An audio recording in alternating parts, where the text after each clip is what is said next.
Sir আমাদের map অনুসারে করপা বিশাল থানার হাইওয়ে ব্রিজের উপর থেকে আমাদের ট্রেন লাইনটা যাওয়ার কথা। তাইলে কার কাছে আমরা জিজ্ঞাসা করতাম তাইলে ভালো হইতো না?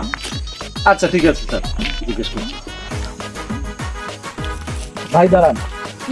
ভাই বিশাল করপা থানার হাইওয়ে ব্রিজটা কোন জায়গা? এই যে একটু সামনেই। আচ্ছা ঠিক আছে। আচ্ছা ঠিক আছে ভাই, ধন্যবাদ।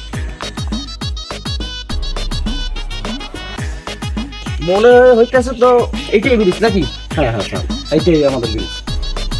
আচ্ছা তাইলে কোথায় কি করা যায়, তুমি নকশাটা বের করো। আচ্ছা স্যার, বের করতেছি। আপনি তো দাঁড়ান, আমি বের করতেছি। আচ্ছা দেখো। আচ্ছা স্যার, নকশা অনুসারে তো ব্রিজের মাঝখান থেকে ট্রেন লাইনটা দেওয়া আছে, তো কি করা যায়? তুমি যে মাঝখান দিয়ে বলো, মাঝখান দিয়ে যদি আমরা ট্রেনের লাইনটা করি তাহলে তো পথচারীর হাঁটতে সমস্যা হবে। তাহলে কি করবেন স্যার? তুমি কাজ করো, তুমি একটা নতুন নকশা বের করো। হ্যাঁ, আর ট্রেনের লাইনটা যাবে তোমার ব্রিজের হাতলের নিচ থেকে, তাই? তাইলে পথচারীর কোনো ক্ষতি হবে না, আর আমাদের ট্রেনের সুবিধা। ও, এটা তো সুন্দর আইডিয়া দিয়েছেন। ঠিক আছে, তাহলে একটা নতুন নকশা তৈরি করে ফেলি আমরা। আচ্ছা ঠিক আছে। আচ্ছা ঠিক আছে। আচ্ছা স্যার, তৈরি করলাম, এখন কি করতে পারি তাহলে? তো সামনের দিকে আগাই। আচ্ছা দেখেন স্যার, ব্রিজটা দেখেন, দেখি কি করা যায় দেখেন। স্যার স্যার এই যে ট্রেন লাইনটা যাবে কোথা থেকে কোথায়? ভাই এটা তো সরকারি বিভাগ হয়ে করপা ও বিশাল থানার উপর থেকে পদ্মা ব্রিজের সাথে মেলবে। হাইওয়ে তো এটা, এই কারণে খানবাড়ির উপর থেকে যাবে। ঠিক আছে ভাই, খামটাই তো আমার।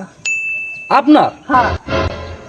তাহলে এটা কি করতে পারি? আপনারা আমাদের তো নকশা অনুসারে যেতে হবে, তাই না?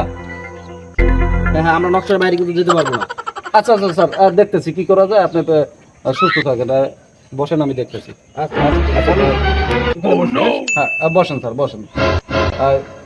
এখন নকশা যখন বাজছে তো দেখতে তো হবে আমাদের কি করা যায়। ওনার যখন বলছে একটা কথা আছে না, আমি দেখছি আপনাকে। ভাই আপনার সাথে কথা একটু সামনে চলেন। আচ্ছা চলেন ভাই, কথা বলি। শোনেন, আপনাদের খানবাড়ির ওখান থেকে নিতে যদি ঘুরাই নিই আমরা নকশাটা, তো অল্প মনে করেন কিছু চাপানি খরচ হচ্ছে, তো ওখানে বসে বলা যায় না। বলবেন তো এটা, চাপানি খরচ কি? এটা তো আমি বলতে পারবো না, একটু ছাড়ের সাথে আলাপ করে। ভাই দেখেন ভাই, আচ্ছা দেখেন ভাই। আচ্ছা ভাই, দেখবো, আমি তো আছি, ছাড়ের বুঝে ঠিক ভাই আছে। দেখেন। আচ্ছা আচ্ছা বলবো, আপনি টেনশন করবেন না, টেনশন করবেন না।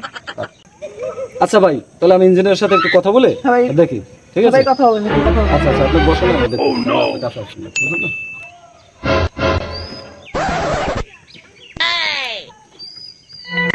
স্যার, হ্যাঁ বলো। একটা কথা আছে। ওই যে দেখতে পাচ্ছেন না সিরাজ খান, হ্যাঁ হ্যাঁ। ওনারে আমাদের তো ব্রিজটা যাবে আকাশের সাথে হাতল দিয়ে, হ্যাঁ। ঝুলন্ত ব্রিজ হয়ে যাবে। হ্যাঁ। ওনার যদি একটু কথা ঘুলিয়ে বলি তাহলে ওনার একটু মুড জানান যায়। আপনি কি বলবেন কি জানেন?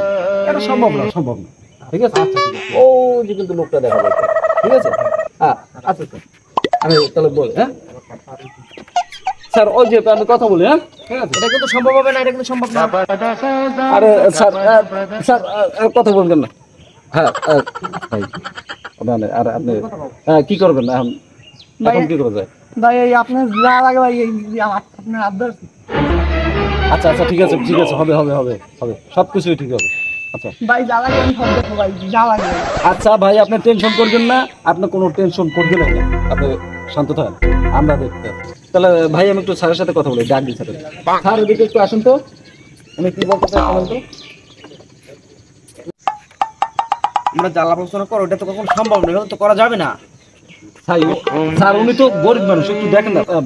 ভাই আপনি একটু বুঝান, স্যারের সাথে কথা বলেন। স্যার এই যে আমার ব্যাপারটা দেখেন তো, আমি তো গরিব মানুষ স্যার। আমার বাড়িগুলো স্যার ট্রেন লাইন দেবেন না স্যার, আমি তো ক্ষতি হবে না। আচ্ছা ঠিক আছে, আমার সেক্রেটারি আছে, তার সাথে আপনি কথা বলেন, দেখেন সে কি বলে। হ্যাঁ ঠিক আছে। তাহলে এখন আপনি কি করতে বলেন বলেন। আমি তো স্যারে বললো, এখন আমি আর কি করতে পারি? আপনি তো স্যারের বুঝাইছেন, আমিও বুঝাইছি, এখন আপনি কি করবেন? স্যার এখানে এই যে 5 লাখ টাকা আছে, এখানে আছে স্যার, এই যে আপনার এই যে চাপানি খাইন। আচ্ছা আচ্ছা ঠিক আছে, আপনি টেনশন করবেন না, ধরছি। ও স্যারের একটা আচ্ছা আচ্ছা, আপনি টেনশন করবেন না। ঠিক আছে ভাই, আপনি ভালো থাকেন, ঠিক আছে? স্যার তাহলে কি করা যায়, চলেন। আচ্ছা চলো।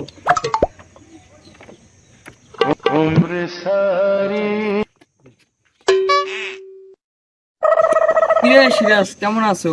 আমাকে জায়গায় দিয়ে বলে একটা ব্রিজ হবে। না ব্রিজ নেন না ট্রেন লাইন হবে বেটা ট্রেন লাইনটা আমার বাড়ি পর যাবে তোর এই কথা কইছি কি একটু আগে সাড়ে সাথে কথা হয়েছিল ইঞ্জিনিয়ার সাড়ে সাথে তো বেটা তোর এই কথা কইছি কেটা তোকে বাড়ির উপরে যাবে ঠিকই আছে কিন্তু ঝুলন্ত অবস্থায় যাবে যাইয়ে পদ্মা সেতুর সাথে মিলবে কি করে আমার তো সর্বনাশ হয়ে গেছে 5 লাখ টাকা উঠে যাবে এই রং ওদিক থেকে কবি এনে হাই ফ্রেন্ডস, সবাই কেমন আছো? তোমাদের ভালোবাসায় আমরা ভালোই আছি।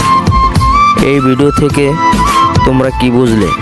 কেউ যদি বলে তোমাদের কান চিলে নিয়ে গেছে, তাহলে কানে হাত না দিয়ে সিলের পিছনে দৌড়াবে, না কানে হাত দিয়ে দেখবে? অনেকেই আসো সিলের পিছনে দৌড়িয়ে নিজেদের সর্বনাশ ডেকে আনো। ঠিক তেমনই ঘটলো আজ এই ভিডিওতে। তাই সবার উদ্দেশ্যে বলছি, তোমরা সঠিক তথ্য যাচাই বাছাই করে সঠিক সিদ্ধান্ত গ্রহণ করো, না হলে ঠকতে হতে পারে। সবাই লাইক কমেন্ট শেয়ার করে আমাদের সাথেই থাকো। আর যারা চ্যানেলটি এখনো ফলো করোনি, অবশ্যই সবাই ফলো করো। ধন্যবাদ সবাইকে।